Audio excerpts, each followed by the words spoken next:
Hello. Welcome to C. Kai Chandru Sweetu Kara Coffee, presented by Sri Krishna Halli Tuppa, powered by India Sweet House. ನೀವಿನ್ನೂ ನಮ್ಮ ಚಾನಲ್ನ subscribe ಮಾಡಿಲ್ವಾ? C ಕೈ ಚಂದ್ರು ಅನ್ನೋ ಚಾನಲ್ನ ಈ ಕೂಡಲೇ ಸಬ್ಸ್ಕ್ರೈಬ್ ಮಾಡಿ. ಬರೀ ನೀವು ಸಬ್ಸ್ಕ್ರೈಬ್ ಮಾಡೋದಲ್ಲ, ನಿಮ್ಮ ಸ್ನೇಹಿತರಿಗೆ ಶೇರ್ ಮಾಡಿ, ಅವ್ರಿಗೂ ಸಬ್ಸ್ಕ್ರೈಬ್ ಮಾಡೋಕ್ಕೆ ಹೇಳಿ. ಮತ್ತು ಪಕ್ಕದಲ್ಲಿರೋ ಬೆಲ್ ಐಕನ್ನ ಒತ್ತಿ. ಯಾಕೆ ಅಂದರೆ ನಾವು ಅಪ್ಲೋಡ್ ಮಾಡೋವಂಥ ವಿಡಿಯೋಗಳು ನಿಮಗೆ ಕೂಡಲೇ ಸಿಗುತ್ತೆ. ಆಲ್ರೈಟ್, ನಮ್ಮ ಇವತ್ತಿನ ಸ್ವೀಟು ಖಾರ ಕಾಫಿ ಸ್ಟಾರ್ಟ್ ಮಾಡೋಣ. ಇವತ್ತು ಒಂದು ಸ್ಪೆಷಲ್ ಐಟಮ್ ಮಾಡ್ತಾಯಿದ್ದೀನಿ, ಪನ್ನೀರ್ ಐಟಮ್. ಓಕೆ, ನಾನು ಸ್ವಲ್ಪ ಈ ಪನ್ನೀರ್ ಐಟಮ್ಗಳನ್ನು ಎಕ್ಸ್ಪರಿಮೆಂಟ್ ಮಾಡೋದು ಜಾಸ್ತಿ. ಸೊ ಹಾಗಾಗಿ ಇವತ್ತೊಂದು ಸ್ಪೆಷಲ್ ಐಟಮ್ ಮಾಡ್ತಾಯಿದ್ದೀನಿ. ಇದು ಪ್ಯೂರ್ಲಿ ವೈಟ್ ಕಲರ್ ಇರಬೇಕು ಅಂತ ಮಾಡಿರೋದು. ಓಕೆ, ಸೊ ಇದಕ್ಕೆ ನಾನು ಇಟ್ಟಿರೋ ಹೆಸರೇ ಮಲೈ ಪನ್ನೀರ್ ಮೊಹಬ್ಬತ್ ಅಂತ. ಮಲೈ ಪನ್ನೀರ್ ಇರೋದ್ರಿಂದ, ಮಲೈ ಇರೋದ್ರಿಂದ ಅದು ವೈಟ್ ಕಲರ್ ಇರುತ್ತೆ. ಆ ಟೆಕ್ಸ್ಚರ್ ನೋಡಿದ ತಕ್ಷಣ ಸಿಲ್ಕಿ ಅಂತ ಗೊತ್ತಾಗುತ್ತೆ. ಮೊಹಬ್ಬತ್ ಯಾಕೆ ಅಂದರೆ ಪ್ರೀತಿ ಅನ್ನೋದು ಯಾವಾಗಲೂ ಪ್ಯೂರಾಗಿರುತ್ತೆ, ಅದು ಶ್ವೇತವರ್ಣ ಥರ ಇರುತ್ತೆ. ಅದಕ್ಕೆ ಮಲೈ ಪನ್ನೀರ್ ಮೊಹಬ್ಬತ್ ಇವತ್ತಿನ ವಿಶೇಷ. ಏನೇನು ಪದಾರ್ಥಗಳು ಬೇಕು ನೋಟ್ ಮಾಡ್ಕೊಳ್ಳಿ. ಮೊದಲನೇದಾಗಿ ನಾನಿಲ್ಲಿ ಪನ್ನೀರನ್ನು ಕಟ್ ಮಾಡಿಕೊಂಡು ಬಿಸಿ ನೀರಲ್ಲಿ ನೆನೆಸಿಟ್ಕೊಂಡಿದ್ದೀನಿ. ಯಾವಾಗಲೂ ಅಷ್ಟೇ ಪನ್ನೀರನ್ನ ಕಟ್ ಮಾಡಿದ್ಮೇಲೆ ಒಂದು ಸ್ವಲ್ಪ ಬಿಸಿನೀರಲ್ಲಿ ನೆನೆಸಿಟ್ಬಿಡಿ, ಸಾಫ್ಟಾಗಿರುತ್ತೆ ಪನ್ನೀರು, ತುಂಬ ಚೆನ್ನಾಗಿರುತ್ತೆ. ಈಗ ಒಂದು 2 ಈರುಳ್ಳಿಯನ್ನು ದೊಡ್ಡದಾಗಿ ಹೆಚ್ಚಿಟ್ಕೊಂಡಿದ್ದೀನಿ. ಹಾಗೆ ಒಂದು 8 ರಿಂದ 10 ಬೆಳ್ಳುಳ್ಳಿ ಹೆಸರು, 1 ಇಂಚಷ್ಟು ಹಸಿ ಶುಂಠಿ, ಒಂದು 3 ರಿಂದ 4 ಹಸಿ ಮೆಣಸಿನ್ಕಾಯಿ, ಒಂದು 2 ಇಂಚಷ್ಟು ಚಕ್ಕೆ, ಒಂದು ಅರ್ಧ ಸ್ಪೂನಷ್ಟು ಮೆಣಸು, ಒಂದು ಪಲಾವ್ ಎಲೆ, ಒಂದು ಕರಿ ಏಲಕ್ಕಿ, ಮತ್ತು ಒಂದು 3 ರಿಂದ 4 ಹಸಿರು ಏಲಕ್ಕಿ, ಒಂದು ಅರ್ಧ ಕಪ್ಪಷ್ಟು ಗೋಡಂಬಿ, ಸ್ವಲ್ಪ ಮೊಸರು, ಸ್ವಲ್ಪ ಕೆನೆ ಅಂದರೆ ಕ್ರೀಮ್, ಫ್ರೆಶ್ ಕ್ರೀಮು, ಆಮೇಲೆ ಒಂದು ಅರ್ಧ ಕಪ್ಪಷ್ಟು ಹಾಲು, ರುಚಿಗೆ ತಕ್ಕಷ್ಟು ಉಪ್ಪು ಮತ್ತು ಶ್ರೀಕೃಷ್ಣ ಹಳ್ಳಿ ತುಪ್ಪ. ಇವೆಲ್ಲ ನಮ್ಮ ಇವತ್ತಿನ ಸ್ಪೆಷಲ್ ಅದ್ಭುತವಾದ ಮಲೈ ಪನ್ನೀರ್ ಮೊಹಬ್ಬತ್ಗೆ ಬೇಕಾಗಿರ್ತಕ್ಕಂಥ ಪದಾರ್ಥಗಳು. ಈಗ ಮಲೈ ಪನ್ನೀರ್ ಮೊಹಬ್ಬತ್ ಮಾಡೋಕ್ಕೆ ಶುರು ಮಾಡೋಣ. ಫಸ್ಟ್ ಏನು ಮಾಡಬೇಕು ಅಂದರೆ ಒಂದು ಪ್ಯಾನ್ ಇಟ್ಕೋಬೇಕು. ಈ ಪ್ಯಾನ್ಗೆ ನಾವು ನೀರು ಹಾಕೋಣ.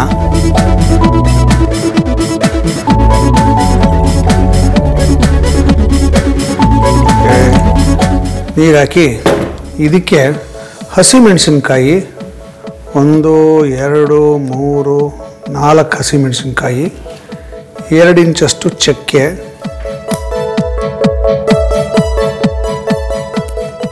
1 ಪಲಾವ್ ಎಲೆ, ಓಕೆ, 1 ಕಪ್ ಏಲಕ್ಕಿ, ಒಂದು 4 ಹಸಿರು ಏಲಕ್ಕಿ, ಒಂದು ಅರ್ಧ ಚಮಚದಷ್ಟು ಮೆಣಸು, ಓಕೆ, ಬೆಳ್ಳುಳ್ಳಿ ಒಂದು 8 ರಿಂದ 10 ಹೆಸರು ಬೆಳ್ಳುಳ್ಳಿ, ಆಮೇಲೆ ಹಸಿ ಶುಂಠಿ 1 ಇಂಚಷ್ಟು, ದಪ್ಪನಾಗಿ ಹೆಚ್ಚಿರ್ತಕ್ಕಂಥ ಈರುಳ್ಳಿ ಮೀಡಿಯಮ್ ಸೈಜ್ದು 1-2, ಇದಿಷ್ಟು ಜೊತೆಗೆ ಒಂದು ಅರ್ಧ ಕಪ್ಪಷ್ಟು ಗೋಡಂಬಿ. ಇದಿಷ್ಟನ್ನು ಒಂದು ರೌಂಡ್ ಕುದಿಸ್ಬೇಕು, ಚೆನ್ನಾಗಿ ಕುದಿಬೇಕಿದು. ಶ್ರೀಕೃಷ್ಣ ತುಪ್ಪದಿಂದ ಈಗ ಭಾರಿ ಉಳಿತಾಯ. ಪ್ರತಿ ಅರ್ಧ ಲೀಟರ್ ಪೌಚ್ನೊಂದಿಗೆ 150 ರೂಪಾಯಿ ಬೆಲೆಯ ಕಂಟೈನರ್ ಉಚಿತ. ಸಾಂಪ್ರದಾಯಿಕ ಸೊಗಡಿನ ತುಪ್ಪ, ಶ್ರೀಕೃಷ್ಣ ಹಳ್ಳಿ ತುಪ್ಪ. ಇದು ಚೆನ್ನಾಗಿ ಕುದಿಯೋಕ್ಕೆ ಶುರುವಾಗಿದೆ. ಇವಾಗ ಏನು ಮಾಡಬೇಕು ಅಂದರೆ ಇದನ್ನು ಶೋಧಿಸ್ಕೊಂಡ್ಬಿಡ್ಬೇಕು.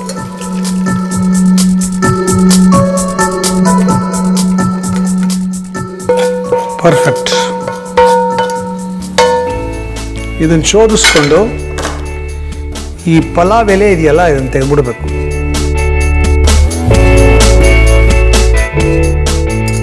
ಹಸಿ ಮೆಣಸಿನ್ಕಾಯಿ ತೆಗೆದ್ಬಿಡ್ಬೇಕು. ಓಕೆ, ಆಮೇಲೆ ಕಪ್ಪು ಏಲಕ್ಕಿ ಇದನ್ನು ತೆಗೆದುಬಿಡ್ಬೇಕು. ಇನ್ನೂ ಒಂದೇ ಒಂದು ಹಸಿಮೆಣಸಿನ್ಕಾಯಿ ಇದೆ, ಅದು ಇರಲಿ. ಒಂದು ಹಸಿಮೆಣಸಿನ್ಕಾಯಿ ಇರಲಿ. ಸ್ವಲ್ಪ ಖಾರ ಬೇಕಾಗತ್ತೆ ನಮಗೆ ಖಾರ ಇಷ್ಟ, ಅದಕ್ಕೆ ಖಾರ ಬೇಕು, ಹಾಕ್ಕೊಂಡಿದ್ದೀನಿ ಅದನ್ನು. ಓಕೆ, ಈಗ ಏನು ಮಾಡಬೇಕು ಅಂದರೆ ಇದನ್ನು ರುಬ್ಕೊಳ್ಳೋದಕ್ಕೆ ಟ್ರಾನ್ಸ್ಫರ್ ಮಾಡ್ಕೊಂಡ್ಬಿಡೋಣ.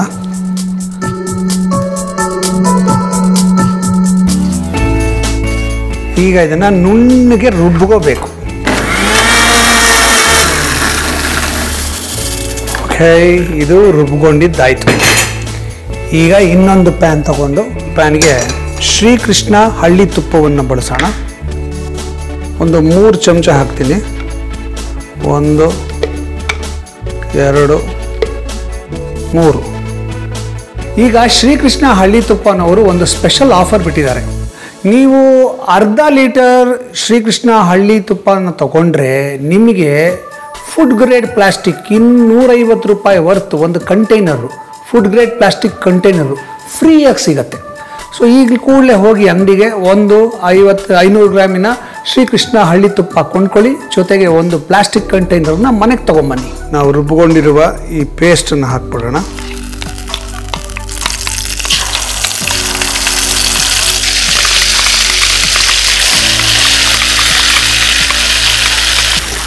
ತುಪ್ಪ ಎಲ್ಲ ಹೀರ್ಕೋಬೇಕದು. ನೋಡಿ ಹೆಂಗೆ ಹೀರ್ಕೊಂಬಿಡುತ್ತೆ ತುಪ್ಪನ, ನೋಡಿದ್ರ ಘಮ್ ಅಂತ ತುಪ್ಪದ ಪರಿಮಳ ಬರ್ತಾ ಇದೆ, ಏಲಕ್ಕಿ ಚಕ್ಕೆ ಪರಿಮಳ ಬರ್ತಾ ಇದೆ. ಈಗ ಇದನ್ನು ಆಫ್ ಮಾಡಿಬಿಡೋಣ. ಒಲೆ ಆಫ್ ಮಾಡಿಬಿಟ್ಟು ಮೊಸರು, ಒಂದು ಅರ್ಧ ಕಪ್ಪಷ್ಟು ಮೊಸರು ಚೆನ್ನಾಗಿ ಮಿಕ್ಸ್ ಆಗಬೇಕು. ಈಗ ಮತ್ತೆ ಒಲೆ ಹಚ್ಚೋಣ. ಇದು ಒಂದು ಕುದಿ ಬರಬೇಕು. ಹಬ್ಬವೇ ಇರಲಿ, ಹರಿದಿನವೇ ಇರಲಿ, ಶುಭಾರಂಭವಿರಲಿ, ಸಮಾರಂಭವಿರಲಿ, ನಿಮ್ಮ ಮಧುರ ಕ್ಷಣಗಳ ಮಧುರವಾಗಿಸಿ. India sweet house. India Sweet House, making life sweeter. ಒಬ್ಬ ರಾಜನಿಗೆ ಒಬ್ಬ ರೈತ ನಂಗೆ ಸಿಕ್ತು ಅಂತ ಹೇಳಿ 2 ಹದ್ದಿನ ಮರಿಗಳನ್ನು ತಂದ್ಕೊಟ್ನಂತೆ. ನೋಡೋಕ್ಕೆ ತುಂಬ ಮುದ್ದಾಗಿತ್ತಂತೆ ಹದ್ದಿನ ಮರಿ. ಸೊ ರಾಜನಿಗೆ ಭಾಳ ಖುಷಿ ಆಗ್ಬಿಡುತ್ತೆ, ಇದನ್ನು ನಾನು ಸಾಕ್ತೀನಿ ಅಂತ ಹೇಳಿಬಿಟ್ಟು ಹದ್ದುಗಳನ್ನ ಟ್ರೈನ್ ಮಾಡುವಂಥ ಟ್ರೈನರ್ನ ಕರೆದ್ಬಿಟ್ಟು ಈ ಹದ್ದುಗಳಿಗೆ ನೀನು ಟ್ರೈನಿಂಗ್ ಕೊಡು, ಚೆನ್ನಾಗಿ ಹಾರಬೇಕಿದು, ಎಲ್ಲಿದ್ದರೂ ಬಿಸಿಲು ಹೊಡೆದ ತಕ್ಷಣ ಬಂದು ನಮ್ಮ ಕೈ ಮೇಲೆ ಕೂತ್ಕೋಬೇಕು, ಈ ಥರ ಎಲ್ಲ ಟ್ರೈನಿಂಗ್ ಕೊಡು ಅಂತ ಹೇಳಿದ್ನಂತೆ. ಸೊ ಒಂದು 2-3 ತಿಂಗಳಾದಮೇಲೆ ಮಹಾರಾಜ ಒಂದ್ಸಲಿ ಹದ್ದುಗಳು ಹೆಂಗಿದೆ ನೋಡೋಣ ಅಂತ ಹೋದಾಗ ಟ್ರೈನರು ಅಲ್ಲೆಲ್ಲ ನಿಂತ್ಕೊಂಡು ಒಣ್ಣಿ ಅಂತ ಬಿಸಿಲು ಹೊಡೆದ್ರೆ ಒಂದು ಹದ್ದು ಒಂದು ಮರದಿಂದ ಹಾರ್ಕೊಂಬಂದು ಇವನ ಕೈ ಮೇಲೆ ಕೂತ್ಕೊಳ್ಳೋದಂತೆ. ಇನ್ನೊಂದು ಹದ್ದು ಆ ರೆಂಬೆ ಮೇಲೆ ಕೂತಿತ್ತಂತೆ, ಬರ್ತಾನೆ ಇರಲಿಲ್ವಂತೆ. ರಾಜ ಕೇಳಿದ್ನಂತೆ, ಯಾಕಪ್ಪ ಅದು ಬರ್ತಾ ಇಲ್ಲ, ಇದು ಮಾತ್ರ ಬರ್ತಿದೆಯಲ್ಲ ಅಂದರೆ, ಅದೇನೋ ಗೊತ್ತಿಲ್ಲ ಸರ್, ನಾನು ಎಷ್ಟು ಟ್ರೈ ಮಾಡಿದ್ರು ಈ ಇನ್ನೊಂದು ಹದ್ದು ಹಾರೋದೇ ಇಲ್ಲ, ಕೂತಿರುತ್ತೆ, ಏನು ಮಾಡೋದು ಅಲ್ಲಿಂದ ಅಲ್ಲಾಡಲ್ಲ, ಅದು ಬಹುಶಃ ಅದಕ್ಕೆ ಹಾರಕ್ಕೆ ಭಯ ಅನಿಸುತ್ತೆ ಸರ್, ಹಾಗಾಗಿ ಅದು ಅಲ್ಲೇ ಕೂತ್ಬಿಟ್ಟಿದೆ, ಏನೂ ಮಾಡೋಕ್ಕಾಗೋದಿಲ್ಲ, ನಾನು ತುಂಬ ಪ್ರಯತ್ನ ಮಾಡಿದ್ದೀನಿ ಅಂತ. ರಾಜಂಗೆ ಬೇಜಾರಾಗ್ಬಿಡ್ತಂತೆ, ಅಲ್ಲ ಇಷ್ಟು ಚೆನ್ನಾಗಿರೋ ಹದ್ದುಗಳು ಇದಕ್ಕೆ ಯಾಕೆ ಹಾರ್ತಾ ಇಲ್ವಲ್ಲ ಅಂದ್ಬಿಟ್ಟು ಡೊಂಗೂರ ಸಾರಿಸಿದ್ನಂತೆ. ಯಾರು ನನ್ನ ಹದ್ದನ್ನು ಹಾರೋ ಹಂಗೆ ಮಾಡ್ತಾರೋ ಅವರಿಗೆ ನಾನು ಬಹುಮಾನ ಕೊಡ್ತೀನಿ, ಅಷ್ಟು ಕೊಡ್ತೀನಿ, ಇಷ್ಟು ಕೊಡ್ತೀನಿ ಅಂತ ಅನೌನ್ಸ್ ಮಾಡಿದ್ನಂತೆ.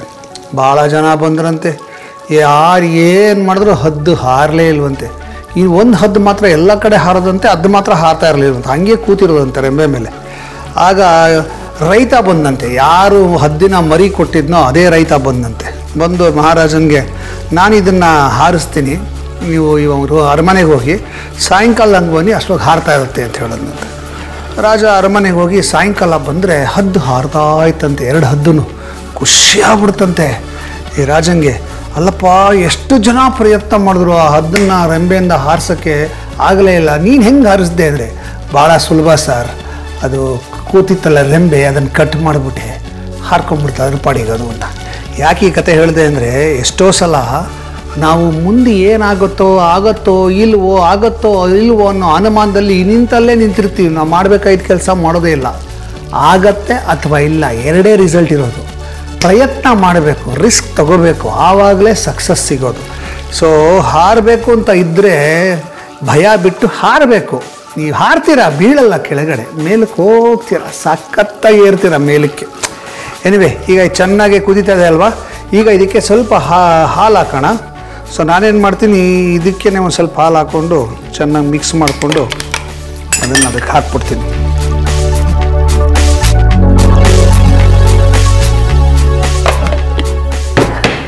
ಚೆನ್ನಾಗಿ ಒಂದು ರೌಂಡ್ ಕುದಿಬೇಕು. ಈಗ ಇದಕ್ಕೆ ರುಚಿಗೆ ತಕ್ಕಷ್ಟು ಉಪ್ಪು ಹಾಕ್ಬಿಡೋಣ.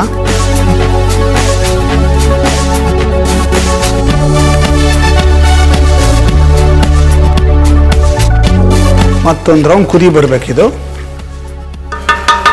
ಇದು ಕುದಿ ಬರ್ತಿದ್ದಂಗೆ ಇದಕ್ಕೆ ನಾವು ಕಟ್ ಮಾಡಿ ಇಟ್ಕೊಂಡಿರುವ ಪನ್ನೀರನ್ನು ಹಾಕೋಣ. ಪನ್ನೀರು ಕಟ್ ಮಾಡಿ ಬಿಸಿನೀರಲ್ಲಿ ಹಾಕಿಟ್ಕೊಂಡಿದ್ದೀನಿ ನೋಡಿ. ಪನ್ನೀರ್ ತುಂಬ ಸಾಫ್ಟಾಗಿದೆ, ಪ್ರೆಸ್ ಮಾಡಿದ್ರೆ ಒಳ್ಳೆ ಸ್ಪಂಜ್ ಥರ ಇದೆ. ಸೂಪರ್ ಡೆಲಿಷಿಯಸ್ ಮಲೈ ಪನ್ನೀರ್ ಇದು. ಈ ರೆಸಿಪಿ ಅದ್ಭುತವಾಗಿದೆ. ಒಂದ್ಸಲಿ ಪ್ರಯೋಗ ಮಾಡಿಬಿಟ್ರೆ ನೀವು ರೆಗ್ಯುಲರ್ ಆಗಿ ಮಾಡ್ತೀರಾ ಇದನ್ನು, ಅಷ್ಟು ಚೆನ್ನಾಗಿದೆ. ಓಕೆ, ಇದು ಸ್ವಲ್ಪ ಕುದಿಬೇಕು. ಆ ಪನ್ನೀರು ಮಸಾಲೆನೆಲ್ಲ ಹೀರ್ಕೋಬೇಕು, ಅಲ್ಲಿವರೆಗೂ ಒಂಚೂರು ಕುದಿಸ್ಬೇಕಿದು. ಶ್ರೀಕೃಷ್ಣ ತುಪ್ಪದಿಂದ ಈಗ ಭಾರಿ ಉಳಿತಾಯ. ಪ್ರತಿ ಅರ್ಧ ಲೀಟರ್ ಪೌಚ್ನೊಂದಿಗೆ 150 ರೂಪಾಯಿ ಬೆಲೆಯ ಕಂಟೈನರ್ ಉಚಿತ. ಸಾಂಪ್ರದಾಯಿಕ ಸೊಗಡಿನ ತುಪ್ಪ ಶ್ರೀಕೃಷ್ಣ ಹಳ್ಳಿ ತುಪ್ಪ. ಈಗ ಇದಕ್ಕೆ ಫ್ರೆಶ್ ಕ್ರೀಮ್ ಹಾಕೋಣ. ಫ್ರೆಶ್ ಕ್ರೀಮ್ ಹಾಕುವಾಗ ಯಾವಾಗಲೂ ಸ್ವಿಚ್ ಆಫ್ ಮಾಡಬೇಕು. ಸ್ವಿಚ್ ಆಫ್ ಮಾಡಿ ಫ್ರೆಶ್ ಕ್ರೀಮ್ ಹಾಕಬೇಕು. ಮಿಕ್ಸ್ ಮಾಡಿದ್ರೆ ನಮ್ಮ ಇವತ್ತಿನ ವಿಶೇಷವಾದ ಅದ್ಭುತವಾದ ಮಲೈ ಪನ್ನೀರ್ ಮೊಹಬ್ಬತ್ ರೆಡಿ. ಇದು ಹೀಗೆ ಬೆಳ್ಳಗಿರುತ್ತೆ, ಶ್ವೇತ ಪನ್ನೀರ್.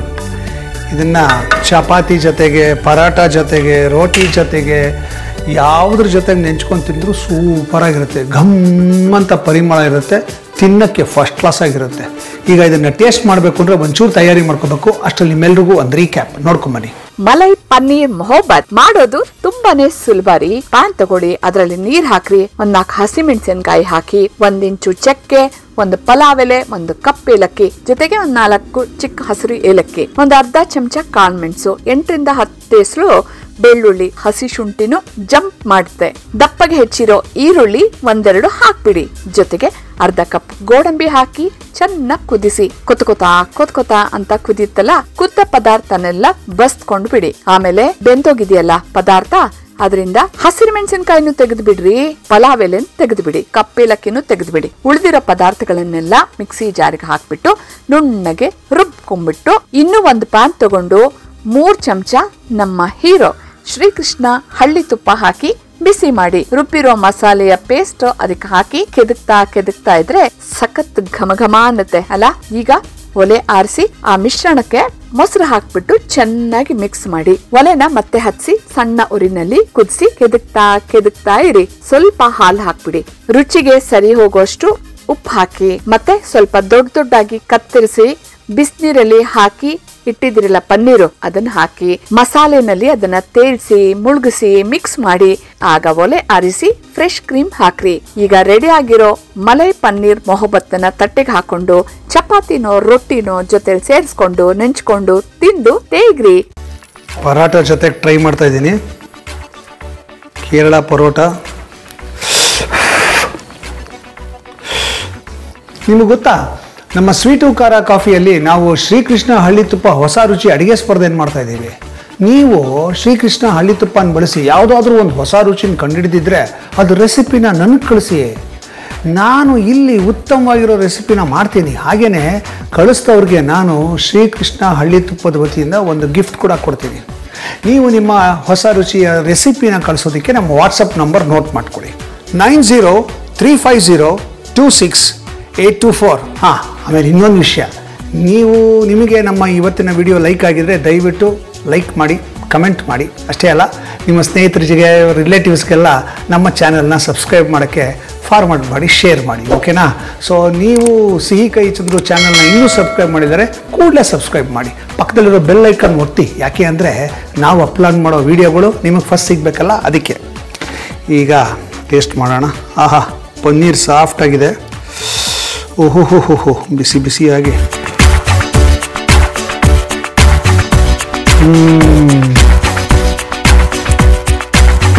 ಕ್ರೀಮ್ ಹಾಕಿದ್ದು, ಹಾಲು ಹಾಕಿದ್ದು, ಮೊಸರು ಹಾಕಿದ್ದು, ಆಮೇಲೆ ಗೋಡಂಬಿ. ಈ 4ರ ಪ್ರಭಾವ ಏನು ಅಂದರೆ ಸ್ಮೂತಾಗಿದೆ, ಸಿಲ್ಕಿ ಟೆಕ್ಸ್ಚರ್, ನಾಲ್ಗೆ ಮೇಲೆ ಹಾಗೆ ಸವರ್ಕೊಂಡು ಹೋಗುತ್ತೆ. ಏನು ಮಜಾ ಕೊಡುತ್ತೆ ಅಂದರೆ ಅದ್ಭುತವಾಗಿದೆ. ಪನ್ನೀರ್ ಬೇರೆ ಸಾಫ್ಟ್ ಆಗಿದೆಯಾ, ಉಪ್ಪು ಖಾರ ಪರ್ಫೆಕ್ಟಾಗಿದೆ. ಖಾರ ನಮಗಿಲ್ಲಿರೋದು ಮೇಜರಾಗೆ ಮೆಣಸಿನಕಾಯಿ ಖಾರ ಬರೀ ಬೇಯುವಾಗ ಹಾಕಿರೋದಷ್ಟೇ. ಸೊ ಮೆಣಸಿನ ಖಾರನೇ ಮೇಯ್ನು. ಅದೊಂಥರ ಚೆನ್ನಾಗಿದೆ, ಹಿತವಾಗಿದೆ. ಅದ್ಭುತ. Finger licking good. ಒಂದು ಸಲ ಮಾಡಿ ರೆಗ್ಯುಲರಾಗಿ ಮಾಡ್ತೀರಾ, ಸೂಪರ್.